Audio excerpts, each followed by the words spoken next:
Welcome to the Dental Handoff. I'm Dr. Kelly Tanner, and today I have with me, you guys know who she is, Rachel Wall. Rachel, thanks for being Hi, on today. Kelly. Hi, thank you for having me. Oh my Excited. gosh, I am such a big fangirl.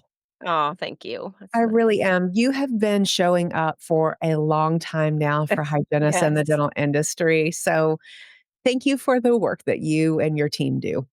Thank you. Yeah, it has. It was 2024 was 20 years of inspired hygiene, Wow. and 2025 is ooh, 34 years as a hygienist, which is crazy. Wow. So it's hard to believe that it's been that long, but it's been fun. Yeah, it's been a good ride. It's a great profession, isn't it? It is. It It's is.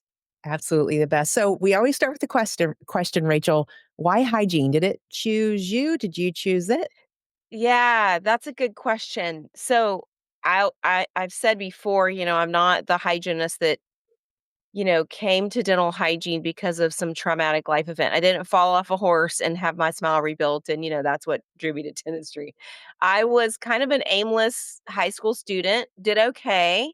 Went to community college for a year in Virginia. I know you're located in Virginia. Yeah. And, and my mom, who was, a very hardworking single mom, she said, "Okay, so you've been in community college for a year. You're going to have to start paying rent or get a job or something. You're not just going to hang out here." So I happened to have a dental hygiene appointment and I knew that I wanted to do, or I was interested in the healthcare field. And so I had applied to nursing school, did not get in. And so I had this dental hygiene appointment, and my hygienist was just this warm, amazing, lovely individual, and she told me all about it, and I thought, "That sounds really great," and so I applied to the school that she went to, and I got in, and the rest is history. So, that's really how it started. I guess maybe dental hygiene chose me. Right place, right time, right? And it all kind of fell together, and it's been a really, really great career. Do you think that when you got into the profession that it was what you thought it was going to be? Well, my life has taken many twists and turns. Mhm. So my experience in the profession is nothing like what I initially thought it would be. Mhm. I mean, and I think it was initially, a means to an end, a way to get through college to have a skill where I could have a stable profession, a stable income, and just have a nice life. I mean, I grew up my mother is wonderful, and she's still with us, and she had a lot of different jobs over the years, but she worked a lot harder than what her income statement showed, a lot harder. Mhm. Mhm. And so I knew there had to be a better way, and so for me, that really was the initial reason. It was like, I can go in and get this degree in a couple years, and I can get out and make pretty good money. And so I did that, and then I moved, to Chapel Hill to go back to school. So I was living in Danville, Virginia, very Mhm. small Southern Virginia town, and, I had heard when I was in dental hygiene school about this degree completion program at UNC, and, some other life events happened, and it turned out that I was ready for that program, so I moved to North Carolina, got my residency, and then did that degree completion program at UNC, and that honestly just changed the whole trajectory of my career. And it wasn't just the school, it was the dentists that I worked with while I was in Chapel Hill, and then I went on to, work at the dental school. I applied to dental school several times, did not get in, Hmm. and then I had a really dear friend, kinda give me a little bit of a wake-up call, and honestly, that was the beginning of my coaching career, or beginning of the exploration of that, and then, here we are 20 plus years later. So, um, yeah, it's turned out a lot differently than I expected, Yeah. but it's been really, really interesting and exciting, and for the first 10 years of Inspired Hygiene, I was also doing clinical regularly, and then the last 10 years has been full-time, leading, running, and working in Inspired Hygiene. And, so I'm just now at this point, I'm like, "Okay, so what's the 3.0? of Inspired Hygiene, what's the 3.0 of Rachel Wall career. So it's going to be fun to Yeah. kind of see what's coming next. Yeah. Yeah, and I have been inspired by you, so I was wondering that's why I asked that question, was it everything you thought it was going to be? Because I know that when I got in, I knew it was like what I could go and I could see, but I had a Yeah. sense, I had a strong feeling that it was way more than I was just seeing, Mhm. and it could be way a different Yes. profession that I Yes. imagined that it was, and so I want to go back to something you said with you decided to go back to do your degree completion. A Hmm. lot of times I know that you probably get the same question. I get the question of, is it worth it? What's your answer? 100%. And here's I mean, I'm going through this right now with my daughter who's a senior in high school, and it's all about having options. Mhm. So here's the deal. And I think this is part of the changes that we've seen in the dental hygiene profession in the last 4 years is dental hygienists have more options now than we've ever had as far as working environments, what type of work we're doing. When I graduated in 1991, it was clinical or teaching. That was really it. And so I could see, Kelly, I had some sparks there, which I mean, are obvious going into coaching, trying to get into dental school. Like there were some there were some sparks there of like there is more here to this you know, than this particular op, and it could be just working in a different practice, and that's kind of how things worked out as I went from a kind of a small town, real traditional practice to a very innovative practice, and that in of itself, presented a lot more options, Yeah. and that was really, really awesome. So, I think it's all about options, so I don't ever have any regrets over any of the coaching that I've invested in for myself and for this business or for education because I always take that with me, whether I remember and apply every little bit of it. It's an experience that helps you build who you become and what you can then give to others. That's right. Um, so I think it just gives you options and you just don't know like where life's going to take you and what's going to be around the next turn.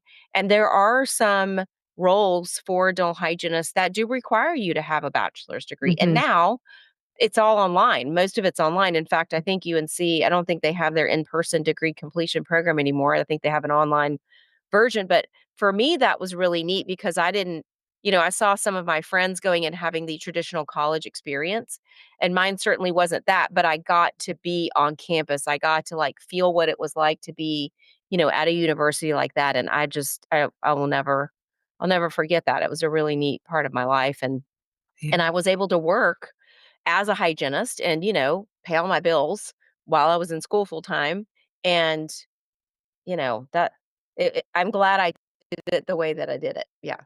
That's awesome. Yeah, I just get that so many times. Is it really worth it? Is it really different? Yeah. And it's I share the same answer. It absolutely is because I think it helps you ask different questions, helps you get invited to different tables. Yes.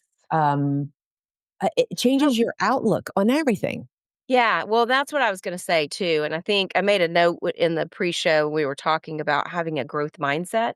So I think it also, if you will allow it to do this, because it's the individual's choice, is it helps you really develop, um, that mindset of learning is lifelong and and there's always something to learn, right? There's always it's really I think for me, it's part of one of my core values is to always be learning and always be growing and have that growth mindset. Now, does that mean that if I hear something new that goes against maybe what I've always thought that I don't have an immediate reaction? Yeah, I still have those, but then I'm like, okay, well maybe that is correct. Like let's take a look at it at least. Let's be at least have an open mind and have that growth mindset. I was talking um, to a practice owner recently, and I was checking back in with him on like how what's your thought process. They're considering working with Inspired Hygiene, and in this particular location, they had one hygienist. He said, "Well, I approached this person,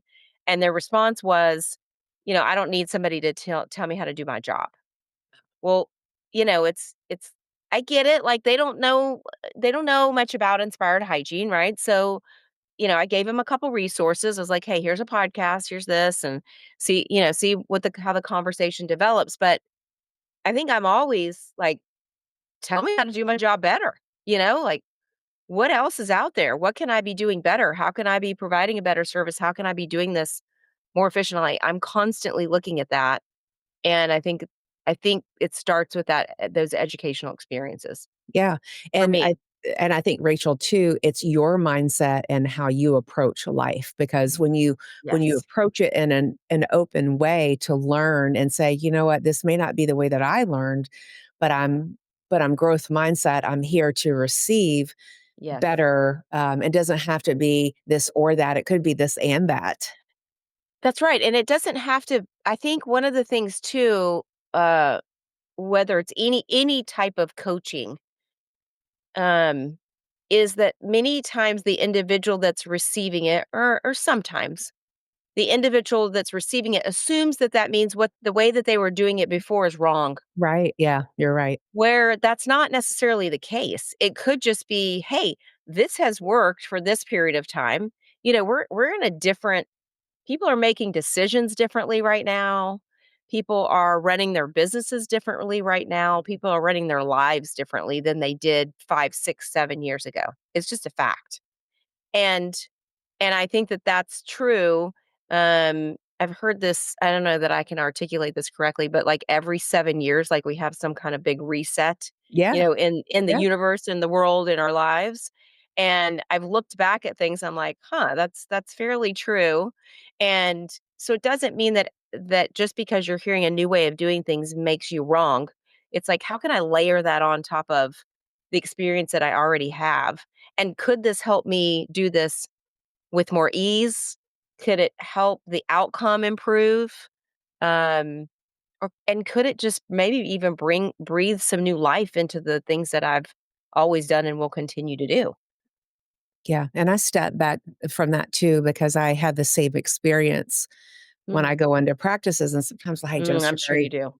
Yeah, you the know, crossed arm "Why look. are Yeah, they here? Are they gonna yeah, rip the Band-Aid off of something? They're gonna come in here and change everything yes, I'm doing," and the way that I encourage people to think of it is, your doctor wants to invest in you. Oh yes, my gosh. exactly. So, I mean, there even if you have a hygiene team that has 5 people on it, Rachel, you know this, it could be that you don't feel comfortable asking a question to someone else because of that fixed mindset, because you're Hmm. not growth mindset, or you're Yeah, shameful about it.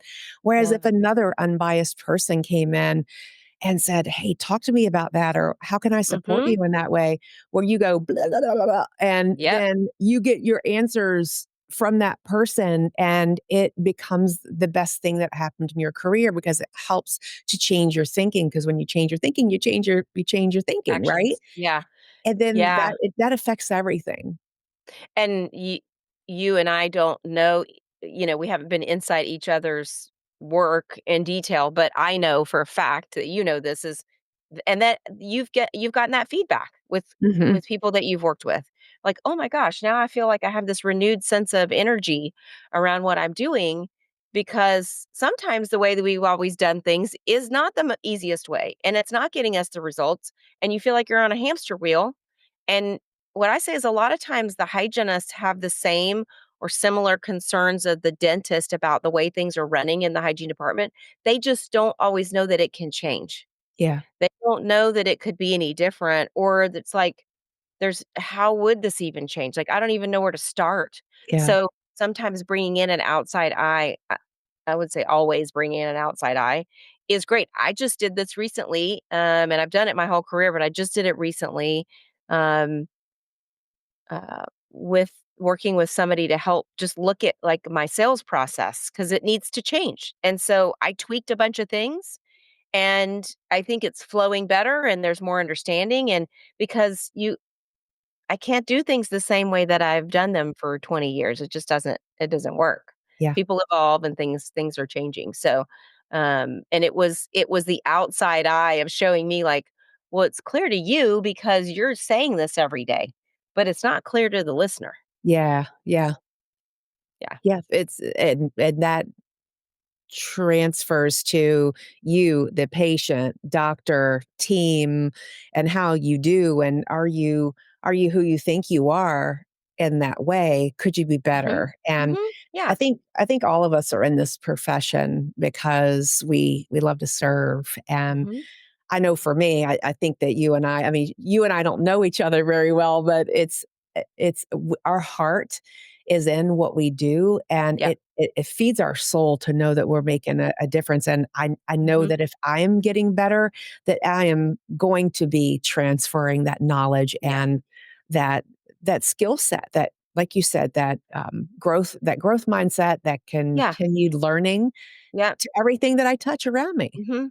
And even the energy, just coming in with that energy, um, and I think that translates with patients too, is if we're just kinda going through the motions and doing the same thing, then all of a sudden something's different, the patient's like, "Wait, something's different here." And and it can be a really good different. I think what a lot of teams are afraid of is that it's the patient's gonna think it's not a good different. Yeah, It's yeah. something, yeah. So we've gotta communicate that it's really good. So it's, yeah. So I feel like I'm rambling now, but yeah, we're on the same page. No, yeah, I mean, you're exactly right because in that same thought that when we change something, right, and we go and we implement, it's the think of, "Oh my gosh, how is my patient gonna experience this?" And Yeah. we're more afraid about it than the patient is because they trust Yes. us. Yes. And so we gotta get out of our own head Yes. to be able to do the things because the patient doesn't know the difference. They just know that they're there and they trust you. That's They right. want you That's to right. continue your education. They expect that you are. And I think that's says a lot too about the leaders who invest in their team is if they're doing that and they're bringing in a coach, for example, they're not just saying, "Hey, things need to change." They're saying, "There's an opportunity to change, and I'm gonna bring in some support so that Yeah, we can do this together in the most efficient way to make us most successful." Because it's one thing to just say, "Hey, you really need to be doing more, periotherapy," but then not providing any tools to do that. A lot of times folks get stuck in that fear that you just mentioned about what's my patient going to think? Like, I've been seeing this person for 5 years. But then when there's some investment in some tools and some support, yeah, then now it becomes that opportunity to grow and feel like, okay, I feel more confident doing this because this person has experience. They've taught this over and over and over. They have these particular tools, and I'm going to use that and it's going to work. And it does. yeah, yeah. So the hygienist who's listening right now, the everyday hygienist, what are some pieces of advice that you can give to them about how to encourage them to learn on their own or to get support Mhm. or to it's something that would breathe life back into them? What would you say to Mm. them? I would say first and foremost is be sure you're thinking of yourself as a healthcare practitioner and then live that out. So if that is the level of respect that we expect from our employers, from our colleagues, from our patients, then we have to be living up to that role, right? We're teaching people, how to respond to us, essentially. So remember that you have a huge opportunity to make an impact in a patient's overall health, and that it is our obligation to continually improve our skills and our knowledge around the work that we do and the care that we provide, and then to transfer that to patients. And so you don't have to be stuck, doing bloody prophies or not knowing how to get patients from, chronic disease that we sometimes become blind to as hygienists, right? You see the same patient and they're bleeding in the same spots. You're like, yeah, it's the same. They're stable. And actually what's happening is they have chronic inflammation Yeah. that's affecting everything in their body. Yep. But you have the power to help change that. Yeah. So I think that would be the first thing I would say is just recognize the impact that you have the opportunity to make.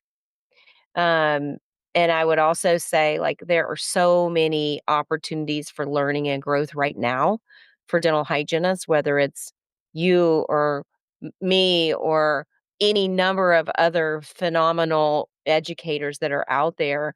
And just try something that's going to take you out of your comfort zone, that's going to end up being a win for you specifically, for your patients, and then hopefully also for the practice Mhm. that you're working in, because I believe that that's possible. Oh, for sure. It's, Yeah. and I love what you said about showing up as who you already are without the title, without the, I mean, because I know that we're in the South, right? Yep. We're on the Eastern Seaboard and Yeah. ish. And out in the West, on the West Coast, there's a lot more quote autonomy, but you treat people treat you and how you act, and Mhm. you lead from where you are. And Mhm. it's in that support of other people. It's in those Mhm. conversations that you have with doctor about how you do want to grow, how certain Mhm. things that you've learned about and you brought back to the practice because you went Mhm. to a CE, because you went to a conference, Yep. whatever that is for you, that you brought it back and you're like, this could really make an impact in our practice. And here's why. Mhm. Could I try it? Mhm. And just do like little pilot tests Mhm. on things. And I encourage hygienists all the time that, and the doctor's like, whoa, I never realized that would have the impact. And because Yes. you could never go wrong if the patient's at the center of the conversation, right, Rachel? Yeah, I think that's really what it comes down to, Kelly, and I think we have lost that a bit in the last few years. Mm, Just kinda talking about the elephant in the room that's been in the room with relation to hygienists and dentists over the last 4 or 5 years. I think in some times we've lost the sight of the patient being at the center. And here's the thing, I don't mean that in that we should all be martyrs, right? And um, sacrifice ourself and our comfort and our health and all of that for that. I think I believe and I know that there can be a win for all parties. Um, and there are some things that are happening out there that are not in the patient's best interest. And yeah. and it's and the attitudes and the encounters that are happening are not they are negatively affecting patient care. Um And the patients whether that sense it. Patients yeah, sense it too. whether that is just animosity, right? And that tension that patients can sense, whether it's that, whether it is resistance to doing, and I'm gonna just say right now, like, hygienists saying, I'm not doing this, I'm not doing that, as far as like core screenings and core things that are our responsibility is okay, it's okay if you don't want to do those things, but that's not okay for the patient. Like, maybe that's not the position you should be in, if you're not willing to deliver those core principles and those core screenings to the patient, because that is our responsibility. I don't know how to say that in a nicer way, but I think the point I'm getting at is there's some things that are happening between hygienists and dentists that are negatively affecting patient care in a multitude of ways. Yes. Yes. I agree. And I think we need to ask ourselves, what is the truth? What's the real truth? Are you Mhm. upset by something? Are you upset you're not paid as much? Are you Mhm. upset that you're not getting the autonomy? Like Yeah, what is the issue? And yeah. is that a you issue? Or is that something else, and what you've chosen to be in too? Because that starts with you and your Mhm. accountability to you. And then Mhm. also second portion of that is that when you're interviewing, you need to figure out if the culture is the right fit. Right. And if it's not, then go the other way. Say, "Thank you very much. Not a fit." Yeah. And so I think it ends up being the struggle that happens that doesn't need to even be a struggle when it comes to those courageous conversations, Rachel, and just going to doctor to say, this was my experience with such and such patient. This is what I perceived that happened. Can you tell me a little bit more about maybe Yes. why why that Why decision we was different than what we Yes, talked about? yes. I have preached this so many times of instead of and again, I don't want this to come across as we're picking on hygienists. I'm a Oh, hygienist. I love yeah. hygienists, and I'm so supportive of hygienists, because this goes both ways, and it also applies to every role in the practice, right? Yes. So, but the example that we have here before us is, um, maybe the hygienist teed something up for the doctor, a particular procedure, and the doctor had a different opinion about it. So, just even asking permission, saying, "Hey, when we do have a difference of opinion, are you okay if I come to you and let's talk about it? Because I want to learn Mhm. and get more calibrated with your treatment philosophy." And 9 times out of 10, every dentist I've worked with over the years, which has been a lot, has been sure. Now, some might be more eager to have that conversation than others, Yeah. but rather than just stuffing it down and becoming resentful, and that doesn't help anybody. And I tell dentists this all the time. I'm like, look, the way that you respond when your hygienist has like teed something up and delivered it on a silver platter for you, and it's not exactly what you would recommend, the way you respond to that is can be a deal breaker. Like, if you shut that hygienist down in front of the patient, what's gonna happen is they're just gonna stop talking. They're just not gonna do that anymore because they don't wanna have that happen again, Yeah. right? They don't want that awkward, weird feeling again. So there are ways. In fact, I'm talking about this. I teach a course called Powerful Partnership, and it's really about that partnership between the hygienist and the dentist. And I'm teaching that at Chicago Midwinter here in a couple weeks. So we go through a couple scenarios of like, okay, what do you say? How do you say this elegantly in a way that you can deliver your clinical opinion and judgment, but yet you're supportive of your colleague, of your diagnostic partner there. So it goes both ways. But Kelly, the bottom line is just having those conversations, like you said, and I've had many of those in my clinical careers. Okay, I thought this was our treatment plan, our philosophy here, but you mentioned something different. Tell me about that. Yeah. And it's always been, you know what? I've just been watching all these teeth that we're doing a crown lengthening and a root canal and a crown and la la la la la la la, and I just feel like the better long-term prognosis is an implant. And so now I know. So can we talk about that as a team so everybody knows kind of where Yes. we're going with this now? Yes. Yeah. So it's communication. Um, yeah, there's so many layers to this. And I love We what could you probably said talk all too. day. Yeah, I love what you said too. It's how we respond because it's not only in this situation, it's in life because we get to choose how we respond to Uh, things. Because think about it, if we were BFFs, Rachel, and you brought something to my attention that I didn't want to hear and I shut you down. Well, how does that make you feel? How are I people, won't do again, that like again. Right. experiencing you? So, are you being that person also to other folks in your practice? So, Mhm. we get to choose. We're at choice in how we respond to things. So just, if doctor doesn't or if hygienist doesn't give you the ideal response, put yourself in their shoes and say, maybe that wasn't the best time they wanted to hear about it and give Mhm. them the benefit of the doubt to say, Mhm. you know what? Maybe that was just a bad moment. Can we just Yeah. chat later? When would be a good time? Because I really want to understand because I Yeah. want to do what's best and I want to Right. play. I want to play Yeah. and have fun all day and Yeah. do what I love to do. Yes. Completely agree with that. Yeah. So, Love it. Rachel, thank you so much for your wisdom, your insight. If you guys want more of Rachel, and I know you do, her information is in the show notes, which is all the information down below if you're watching on YouTube, or it's also on Instagram as well. But it's at inspiredhygiene.com, Rachel. Yep. That's it. You can find us Okay. there. Thank you Yeah. so much, Kelly. Oh my gosh, it's a delight. It's a true honor, Rachel, to have you on. Thank you so Thank much you. for your Thank time. you. And for all the listeners, I always ask to go onto Apple Podcasts to give us a 5-star rating because Apple's the one that matters. And then if you're watching us on YouTube, go ahead and press the like button and press the little subscribe so people who you love and care about, this will also be recommended by the algorithm to them. Until next time, my friends, thank you for all that you do. We'll see you next week. Thanks, Rachel. Bye-bye. Thank you. Bye bye.